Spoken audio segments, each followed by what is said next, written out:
What's good, Relocation Football League fans? It's your boy Smitty, and I'm back with another CPU versus CPU sliders video. This one should be, I think, the best CPU versus CPU sliders out there for sure, man. I mean, the other two that I put were great. Got a good response from them, but this, I think, is the best sliders that I've created yet for CPU versus CPU gameplay. I know guys are waiting to see what the outcomes are going to be, but if you guys have been watching the preseason of the RFL so far, here in season 3 for the RFL, those games have been played perfectly. I mean, the scores are realistic. I mean, it's just excellent.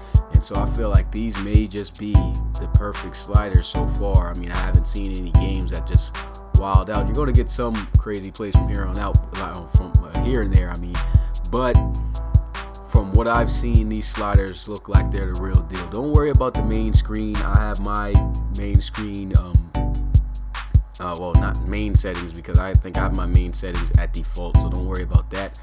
Well, let's just head into one of both of my franchises has the same sliders. But I'm gonna go ahead and show you guys what I have new, some new things that I found out also to keep the games competitive. Here we are, getting to the sliders. There we go. We got a matchup this week. Going to be the Condors and the Elks. That should be a good one. But yeah, going to the sliders. I'm gonna try to make this video quick, not trying to do too much, but just explain it. This is what I have it on. All Pro, of course, which is going to give you those little errors that you need at times. Normal game speed and competitive. I realized that when you put the game style at competitive for CPU versus CPU gameplay, the game actually plays competitive, as you can see from the preseason games. I mean, guys, like, if it's just like how it is when you play competitive online. You know, you use a head stick, most likely a guy might fumble. Just like in CPU versus CPU, if a guy gets a big hit, guy might fumble.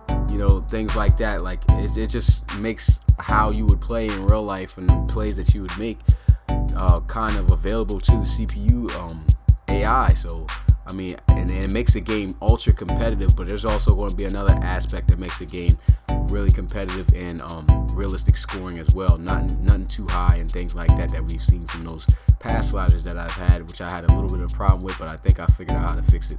Everything else is the same though from the last thing. Just make sure that you have this down at 15-minute quarters, 12 minutes, 12 seconds. 12 seconds is very important. That way it's the game's running at a realistic fast pace where you'll have the right amount of plays, and also, you know, it'll move a little bit faster. But I found 12 to be the sweet spot here for the clock management, for the runoff time right there. It should really work out perfectly right there at 12 seconds on the 15-minute quarters. Everything else is really much up to your liking. But now it's time to get to the sliders and explain pretty much the things that I've changed new. The sliders, XP sliders, you can go ahead and get those from anywhere else, Operation Sports, wherever you go to get the XP sliders. I don't work on those, might try to, but here's what I have new, and it's going to be the same settings for the CPU and the player skill.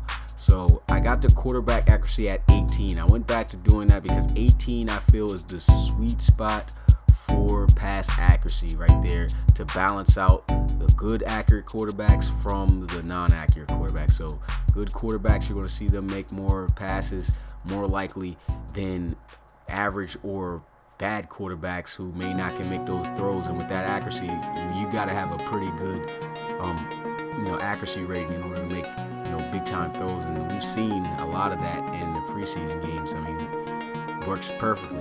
Don't touch the pass blocking, because then you're going to get too long of pass blocking, or too little. So leave that at at 50, as well as the wide receiver catching. I think the wide receiver catching is good where it's at. Run blocking, leave that at 50 as well. Fumbles, I would turn that down to 40 or 45, because either one of those reduces the fumbles. I still think Madden has fumble a little bit more than it should, but yeah, put that at 40. Now this is where I got the pass deflection, the pass defense reaction time at 85, so that way the coverage can be much tighter. So if you've got a good cornerback, he's going to be able to stick with those receivers the good receivers for a longer period of time, well, closer, it's going to be harder to get open. So this is when, you know, if you don't got good receivers, as we've seen in the preseason, if teams don't have good receivers, they're not going to make plays. So like, just like the corners, if you don't have good corners, they're going to get beat. You know, so this really helps that out. At 85, I found to be the best spot. Interceptions, turn that down some, because sometimes it's been at you know, a little bit too many interceptions, and I found this to be the more realistic amount of interceptions thrown by quarterbacks with this at 45. Pass coverage at 50 and tackling at 50. I got the same things, like I said, for CPU skill set. 50 everything for the special teams. I don't touch that, leave that where it is. And this is where it really makes everything come together perfectly. Injuries, I got that at 10. I made sure it was low so that way we wouldn't see too many injuries. It's pretty much just like how it is when you're playing on you know, against somebody at home with you. Like, you're going to see injuries, but really not that many, because I mean, injuries do happen, but not too many injuries happen in the game. And I think 10 is a pretty good spot. You could move that up to 15, but 10 I think is a really good spot. Fatigue, leave that at 50.